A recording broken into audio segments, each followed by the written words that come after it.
c'est une tentative désespérée d'essayer de faire un ciel et une mer qui ressemble au ciel et à la mer. Ça dit, c'est le départ de la Norvège, ça fait quand même un bail qu'on y était. Ouais, la Norvège, c'était un peu notre deuxième patrie depuis 2 ans. Mais bon, on la quitte sans trop de regrets parce qu'on va visiter autre chose. Alors, Cap vers les Shetland. Cap vers les Shetland et l'île de la découverte. Soleil, lecture. Bon, encore 210 000, hein. Mais 210 000, comme tu disais, c'est pas un enfer à ce niveau-là. Mais qui sait ce que demain nous réserve? Mais on se réjouit. Jusqu'à la prochaine avis. C'est important l'été, juste avant de sortir. Surtout alors, petit déjeuner, bien sûr.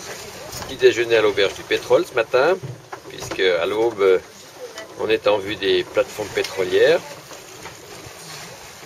Alors là, on est devant Grain plateforme donc, de Statoil, à peu près 180 km de la côte norvégienne. On est encore sur le territoire norvégien. C'est une des dernières. Après, ce sera des plateformes britanniques. Dans la voie, c'est très typique, hein, une plateforme avec la noria de bateaux de service qui tournent autour. Si on voit bien, on voit aussi les 4 cellules d'évacuation rapide. Et puis plus qu'en avant, on voit aussi la zone de pompage, c'est-à-dire simplement une sorte de bateau fixe pompe qui est relié au puits de pétrole. Et de là, le pétrole est transféré directement sur un tanker. Et tout ça est amarré là au milieu de la mer.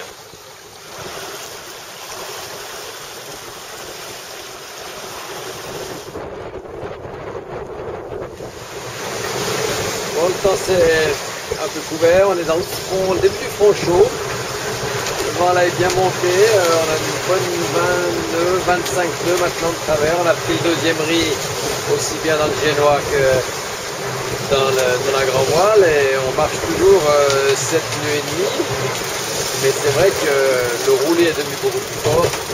Le bateau fait quelques embardées, mais ça reste toujours une traversée vraiment super rapide. Et si ça continue comme ça, eh bien demain matin, nous devrions être déjà à l'Hervé prochaine. Bon, il sera dit que après la Baltique, la mer du Nord avait aussi besoin de faire savoir qu'elle voulait qu'on la goûte.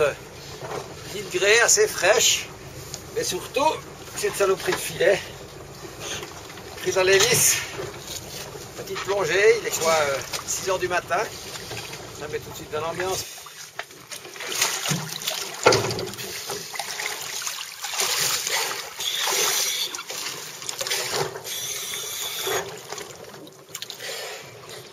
L'hélice c'est bien, pas de problème. Elle n'a pas pris complètement sur l'arbre, donc c'est finalement moins complexe que je pensais. Mais une sacrée saloperie, hein. C'est fait, le moteur retourne, pas de dégâts à l'hélice. Alors, Anda va